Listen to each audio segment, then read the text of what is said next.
I remember one time when I was just a real little boy and had made a couple of friends at school.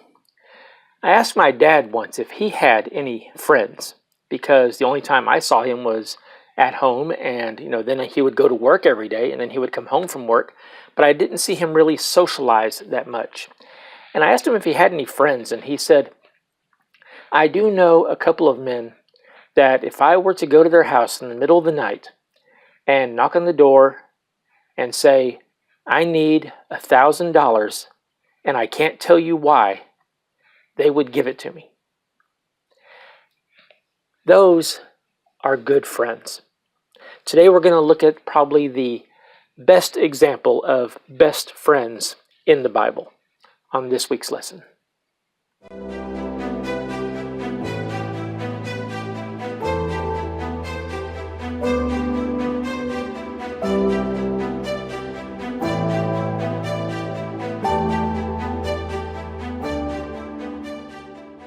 Hello, welcome to this week's lesson. I'm Brian Vermeer.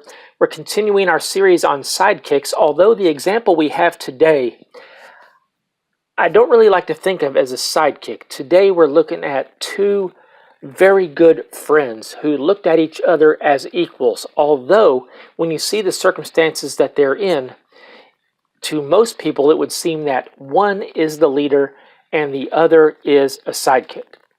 Now, when I was, growing up, I had, several friends, and there's a few people that I can name in my life that I can absolutely say that, were my absolute best friend at one time or another.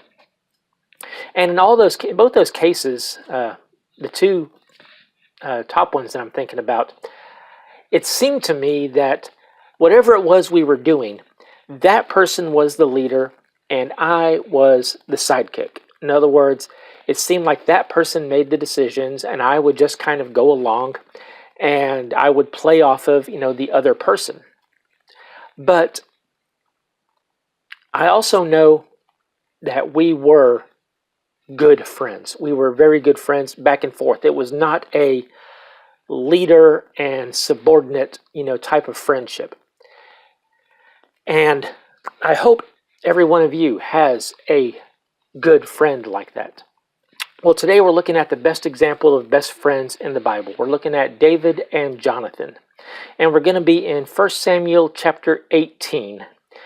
And Jonathan, if you remember, is the son of King Saul. Now, we talked about David and Saul last week. And we've talked about how David and Saul did not get along. Well, as we start off today's lesson, David and Saul are on good terms. David has just killed Goliath and is being brought to Saul's tent, and Saul is realizing who David actually is. Jonathan is the son of Saul. Now, we don't know how old Jonathan was. David, at the time he killed Goliath, was about 17 years old. Jonathan was probably older because he was already serving in the military. Jonathan was the crown prince. Jonathan was the heir apparent. Jonathan was the man who was going to become king when Saul died. So it's interesting how Jonathan the prince is going to take to David the shepherd boy. Let's look in 1 Samuel chapter 18, verses 1 to 4. It says, "When David had finished speaking with Saul, Jonathan was bound to David in close friendship, and loved him as much as he loved himself. Saul kept David with him from that day on, and did not let him return to his father's house. Jonathan made a covenant with David because he loved him as much as himself. Then Jonathan removed the robe he was wearing and gave it to David, along with his military tunic, his sword, his bow, and his belt." So it says, when David had finished speaking to Saul, this is right after David has killed Goliath. I mean, literally right after. David has killed Goliath, and he has been brought to Saul's tent, still holding Goliath's head. And it says, Jonathan was bound to David in close friendship. Jonathan just immediately became friends with David. There are some times when you meet somebody for the first time, and you just immediately hit it off. You know, I have an older sister who we say, has never met a stranger. Anyone that she just runs into, she can immediately just strike up a friendship with. That's how outgoing she is. I'm not that way. I'm a very introverted person. I don't like to make small talk with other people. I don't really talk to other people much at all unless there is something specific to talk about. And, consequently, I've never had a whole lot of friends. I've had, a few very close friends in my life, but I've never been one of those that was part of a large, social circle. David and Jonathan hit it off immediately. They become very close friends almost right from the beginning here. Now it says here that Jonathan was bound to David in close friendship, and it says he loved him as much as he loved himself. I have heard people use this verse to try to insinuate that David and Jonathan had a homosexual relationship. And they try to use that to justify homosexuality in a biblical context, saying, well, see, it was okay for David and Jonathan to be gay with each other, so why is it not okay today? That is not what this verse is saying. Nowhere does the Bible even insinuate that David and Jonathan had a homosexual relationship. It says that Jonathan loved David as much as he loved himself. If you go back to Leviticus 19:18, it says, love your neighbor as yourself. Jonathan is following the law.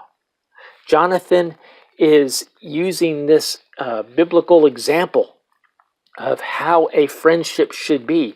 I should love my friends as much as I love myself. And if you're going to say that, Jonathan loved him as much as he loved himself, so that means they were gay. Well, Jesus told us to love our neighbor as ourself. Does that mean I'm supposed to go have a gay relationship with all my neighbors? No, certainly not. So that's not what that phrase means. That phrase just means that, Jonathan and David were closer than brothers. Jonathan looked at David and wished for David the same things he wished for himself. Jonathan wanted David to succeed as much as he wanted himself to succeed. Jonathan wanted for David all the things that he wanted for himself. That is a very close friendship. It says Saul kept David with him from that day on and did not let him return to his father's house. David moves in with King Saul. He moves into the palace. David is immediately made, a leader in the army. We talked about that last week.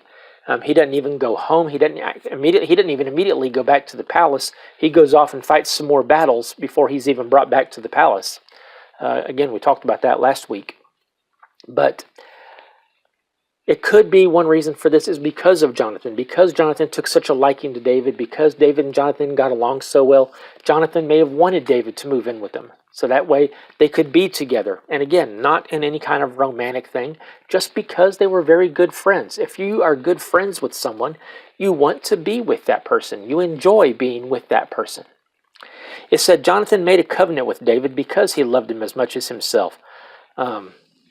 A covenant, remember, is like an agreement or like a contract. So you could say, Jonathan and David, this would be like the two kids, pricking their fingers and, rubbing them together, becoming blood brothers. That's basically what this kind of thing is.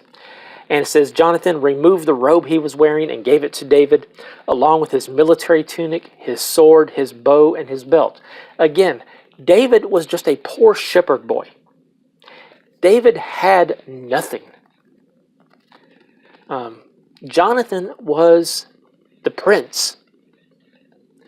Jonathan was the man who would be king. Jonathan had everything. Jonathan wants David to have the same things that he does.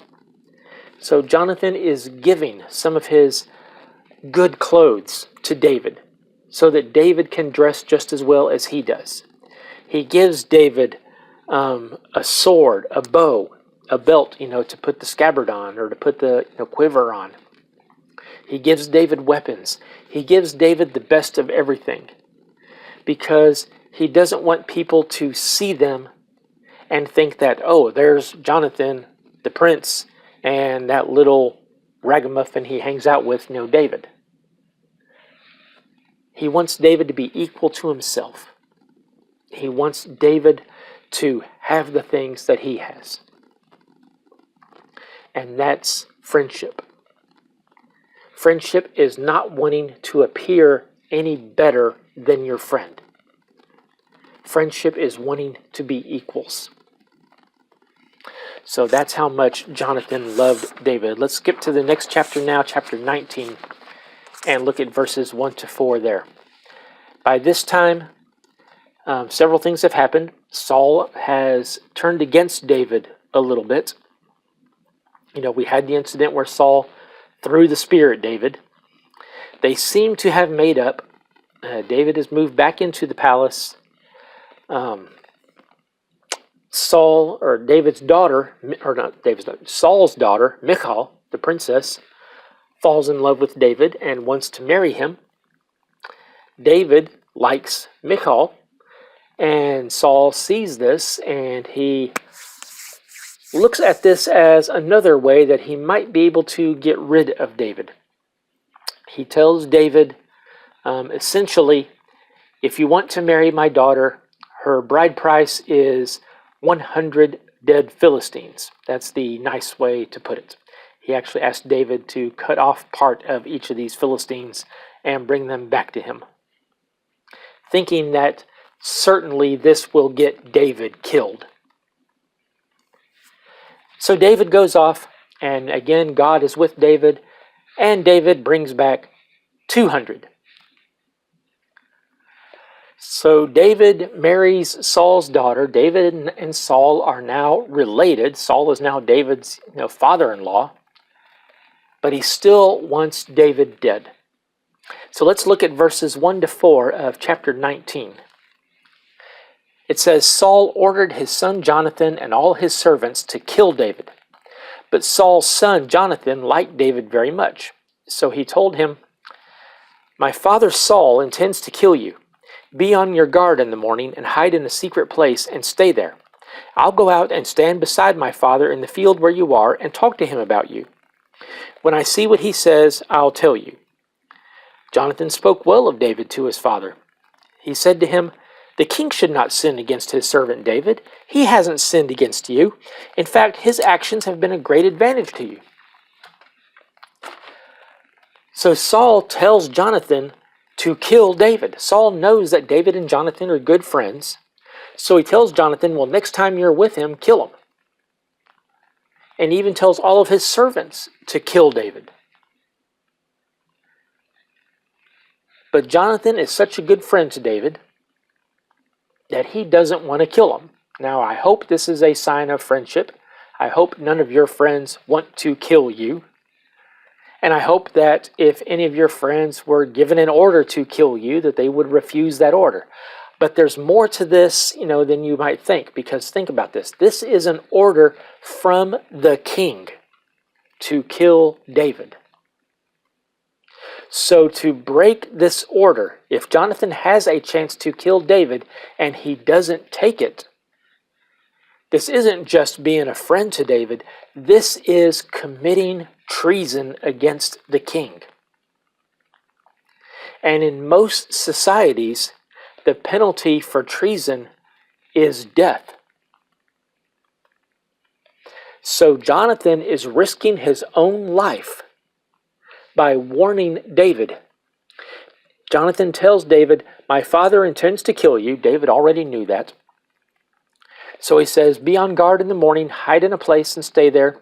I'll go out and stand by my father in the field where you are. So David, you go hide in this field. You go lay in the tall grass over here. And I'll take a walk with my father, with King Saul out here in the morning. And we'll go stand close to the place where you are so that you can overhear the conversation. Now, part of this may be because he wants David to hear him. Jonathan wants David to hear Jonathan trying to talk Saul out of it, to prove that Jonathan is David's friend. Because if you think about this, Saul has put this hit on David. Saul wants David dead. Can David really trust Jonathan? Now, yes, David and Jonathan are good friends, but you still got this in the back of your mind. Jonathan is my friend, but he's Saul's son. And Saul has given an order, and Jonathan is a soldier in Saul's army. Jonathan has to obey that order, even if he doesn't want to. So Jonathan is having David overhear this conversation, probably to prove to David that, no, I am still your friend, and I'm not going to kill you. So they go out there, and it says Jonathan spoke well of David to his father. He says the king should not sin against his servant David, and he hasn't sinned against you. In other words, what have you got against David? David has not done anything bad to you. Think back to last week's lesson. Go back and watch it if you hadn't. It's the lesson about David. The only reason Saul doesn't like David is because when they were returning from battle, it says that the women were singing, Saul has killed thousands, but David has killed tens of thousands. And Saul is worried that David is becoming more popular than he is, and one day David might decide he wants to become king, and if he does, the people will probably do that. Saul is jealous of David. That's all it is. It's not because David has done anything bad to Saul. Jonathan says, in fact, his actions have been a great advantage to you. David has been one of your best soldiers. David has killed tens of thousands of Philistines. David has killed your enemies on every front. Why would you want to kill the best soldier you've got? Why would you want to kill the man who is defeating all of your enemies for you? Well, this conversation works a little bit, because after this conversation, Saul swears, okay, no harm is going to come to David. And David goes back to the palace, and this evil spirit comes over King Saul again, like we talked about last week. And David is playing the harp. And Saul picks up his spear and throws it at David again. And David gets away. And from that time on, David does not go back to King Saul. Let's skip ahead now to 1 Samuel 23, 15 to 18. Starting in verse 15, it says, David was in the wilderness of Ziph in Horesh when he saw that Saul had come out to take his life. Then Saul's son Jonathan came to David in Horesh and encouraged him in his faith in God, saying, Don't be afraid, for my father Saul will never lay a hand on you. You yourself will be king over Israel, and I'll be your second in command. Even my father Saul knows it's true. Then the two of them made a covenant in the Lord's presence. Afterward, David remained in Horesh while Jonathan went home. David went on the run from King Saul.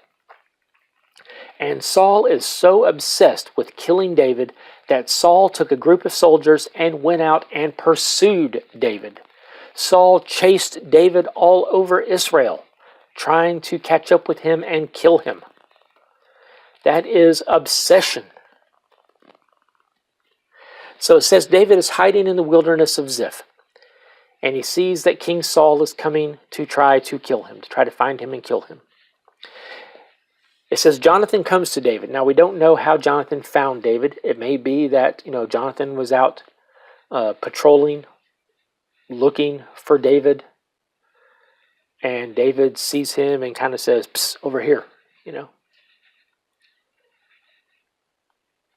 But when they get together, again, Jonathan, instead of killing David,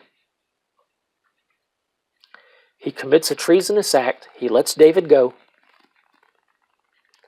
But notice what all he says to him. First it says he encourages him in his faith in God. Now we know that God had left Saul.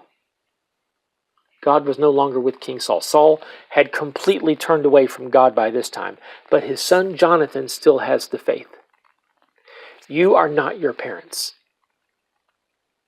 Just because you had a bad upbringing, just because you are raised in a home that did not honor God, does not mean you can't.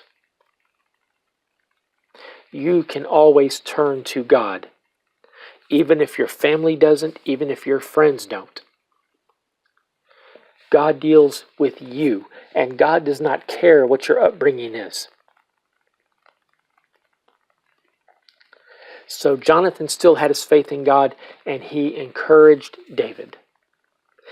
And he says, don't be afraid. My father Saul will never lay a hand on you. Now, how can Jonathan say this to David with any confidence? It's because Jonathan believes the prophecy. Jonathan believed David when David most likely told him that the prophet Samuel had come to him when he was younger and had anointed him and said, you will be the king over Israel. And Jonathan probably knew the prophet Samuel. So he knew that, well, if the prophet says so, then that's going to happen. If Samuel said you're going to be king, then you're going to be king. Now again, think of what a blow this is to Jonathan himself.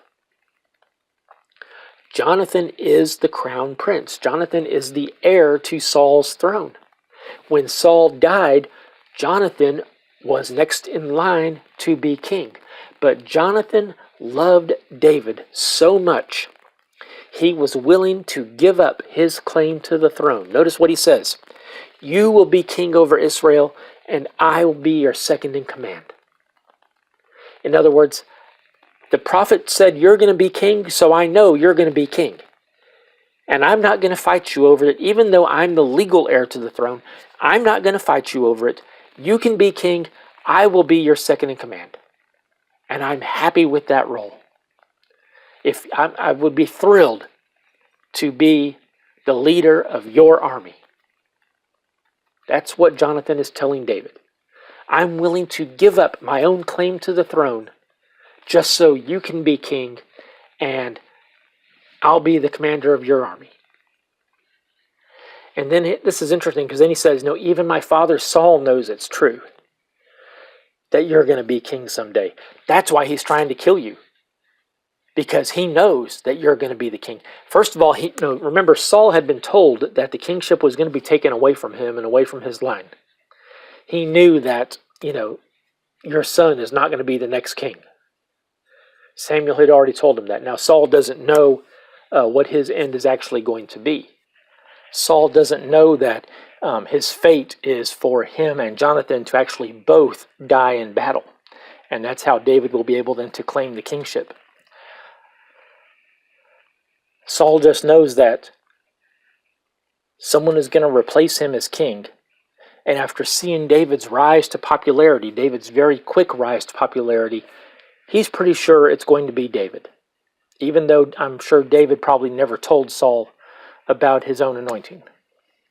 That's not something you tell the king. But Saul knows, and Jonathan tells David, even Saul knows that you're going to be the next king. So again, it says the two of them made a covenant in the Lord's presence. They swore friendship to each other. They swore that no matter what happens, they were going to remain friends. Do you have any lifelong friends? I have friends. I had friends when I was young. And I'd like to think that many of them are still my friends. Again, I'm not a very social person, so I don't communicate with my friends nearly as often as I should. But when I run into them, we're still friendly. We still get along. We're not best friends. We're not nearly as close as we used to be. We're not like David and Jonathan. I have had a couple of friends that I think I've been like David and Jonathan. I've had some friends that I loved, as my friends. And if y'all are watching, you know who you are.